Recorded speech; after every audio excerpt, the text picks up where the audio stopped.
YTN 라디오가 보내드리는 신율의 뉴스 정면 승부 3부 시작합니다. 제가 앞서도 말씀을 드렸습니다만 4월 17일까지는 청취율 조사 기간입니다. 그렇기 때문에 지역번호 02로 걸려오는 전화, 아마도 청취율 조사 전화일 확률이 높습니다. 청취자 여러분들께서 전화 받아주셔서 YTN 라디오의 신율의 뉴스 정면 승부를 듣고 계시다 이렇게 말씀을 해주시면 저희로서는 정말 큰 힘이 됩니다. 그리고 여러분들 중에서 또 문자로 그 소식을 알려주시는 분들 샵 0945 긴 문자 100원 짧은 문자 50원이죠. 샵 0945로 그런 말씀을 해주시는 분들 중에서는 저희가 제작진이 엄선을 해서 커피 쿠폰을 보내드리고 있습니다. 아무래도 이런 행사에도 또 여러분께서 열심히 참여해 주시는 것도 저희한테는 굉장히 감사한 일이라는 점을 말씀드립니다. 자, 뉴스 정면 승부 신율의 뉴스 정면 승부 3부 여의도 정면 승부 이어가겠습니다. 이번엔 더불어민주당 입장 들어보겠습니다. 이상민 의원 연결해 보겠습니다. 이 의원님 안녕하세요. 네, 안녕하세요. 예. 자, 이거 오늘 좀 상당히 논란이 되고 있는데 미국 정보당국에 의한 이 도감청 의혹 여기에 대해서 상당히 강경한 얘기들을 하고 있는데 민주당 여기에 대해서는 이 의원님께서는 어떻게 보고 계십니까? 예, 이거는 뭐 주권에 관계되기도 하고 안보에 되는 것이기 때문에 예. 뭐 한치의 양보도 있어서는 안 된다고 생각됩니다.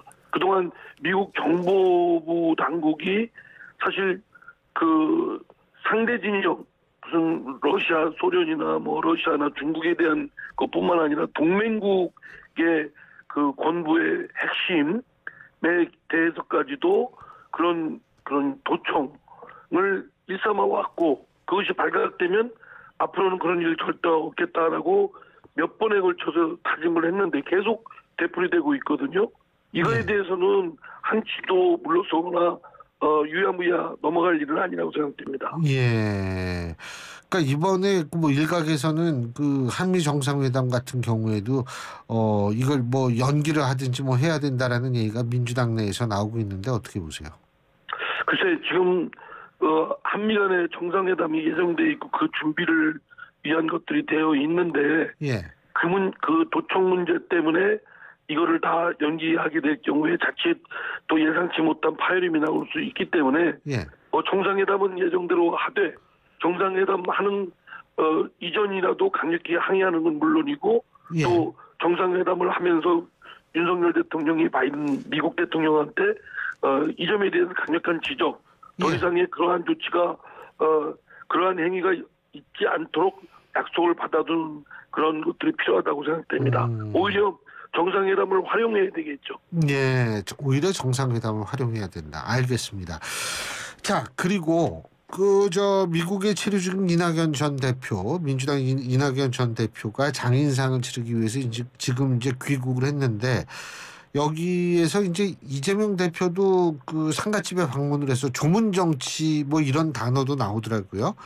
자, 이거 어떻게 보십니까? 뭐 두 분은 뭐 별 얘기 안 했다라고 얘기를 하는데 어떻게 보세요? 글쎄 문상 가서 예의를 갖춰서 문상을 한 이재명 대표와 또 상주로서 손님을 문상객을 맞이하는 이낙연 대표 입장에서 무슨 정치적 이슈에 관한 얘기를 나눴을까? 오히려 얘기를 안 하고 그냥 일반론적인 얘기를 주고받고 했을 것이 오히려 상식에 부합하지 않을까요? 예, 일반론적인 얘기만 나왔을 것이다. 근데 이게 최소한도 비명계가 결집할 수 있는 계기가 될 수 있다라는 분석도 있는데 그건 어떻게 보세요? 글쎄, 이제 비명계가 결집하는 결정적 계기는 아니라 하더라도 이낙연 총리가 어쨌든 미국에 멀리 있다가 국내에 돌아와서 어떻든 그런 이재명 대표에 대칭되는 정치 세력의 어떤 구심점 영향도를 발휘해야 하는 건 현실적으로 틀림없는 일이죠. 예. 그리고 그를 종전에 이낙연 대표 중심으로 있었던 그 그룹이 상당히 활발히 움직이고 예. 그런 움직임도 감지되고요. 그러니까 현실적으로 그런 결집된다는 표현보다는 어쨌든 이낙연 전 총리의 영향도에 따라서 그렇게 활발히 움직이고 있다.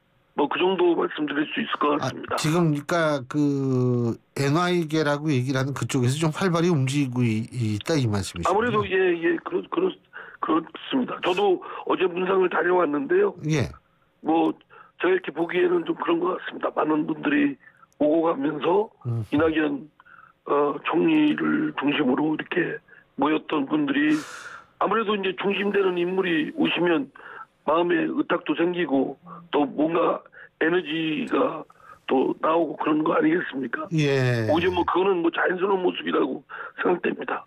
그러면은 저 이재명 대표의 입장에서 볼 땐 신경 많이 쓰이겠네요.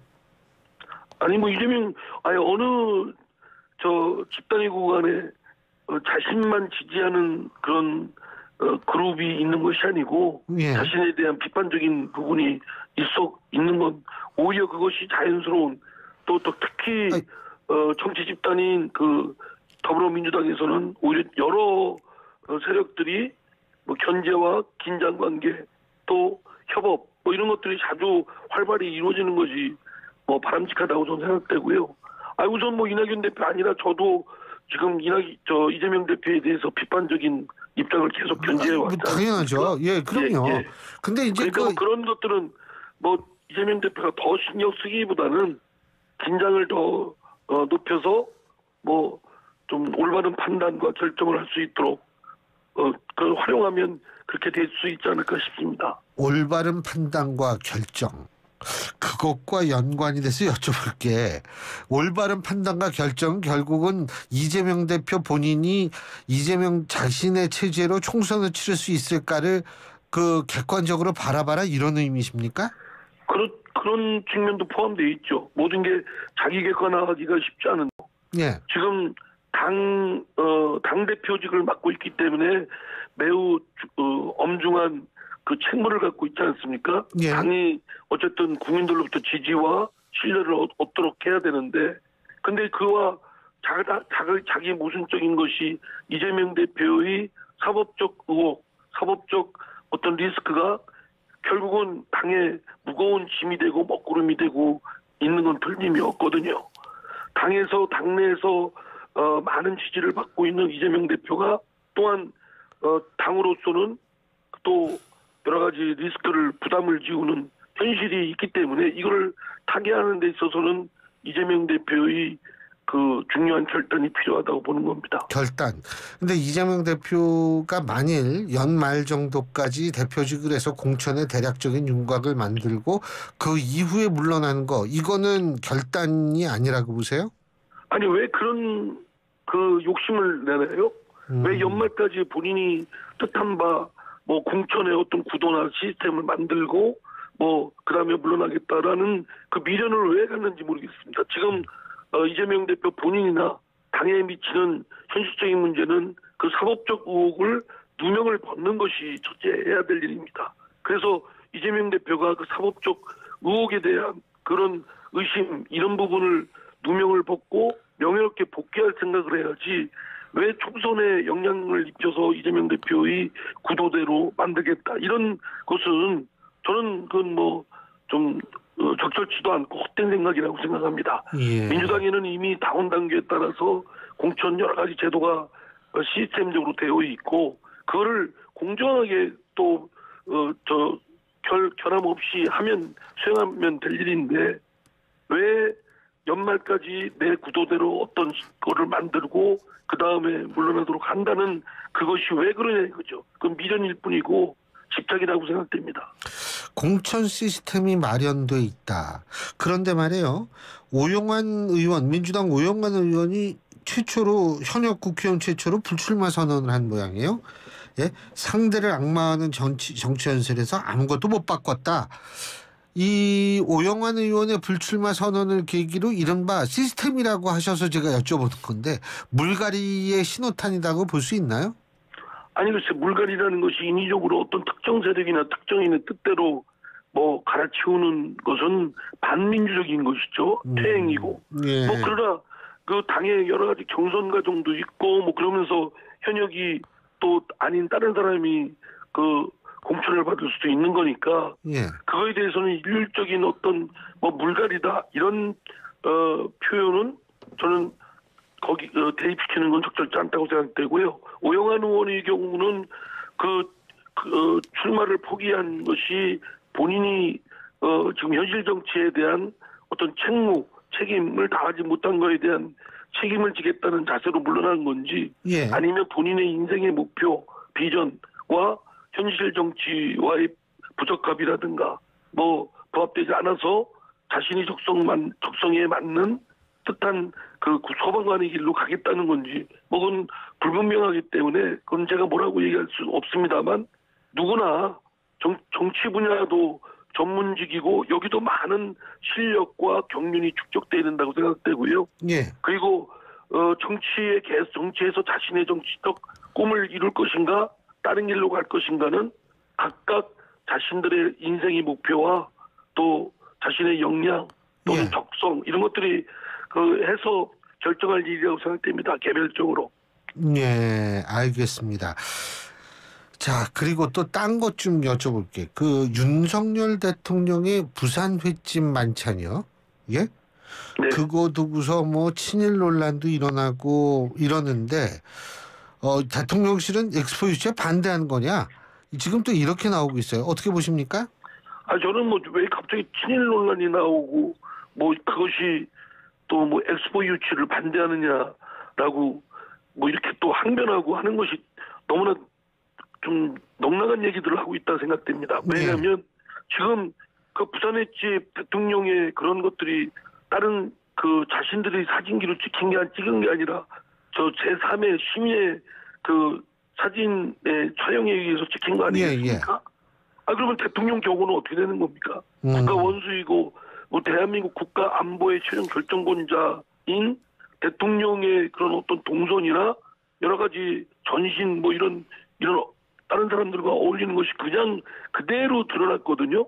다른 시민이 사진을 찍을 정도로 그 경호 문제에 저는 구멍이 뚫렸다고 생각되고요. 그 경호를 책임지고 있는 사람들에 대한 문책이 필요하다고 생각됩니다.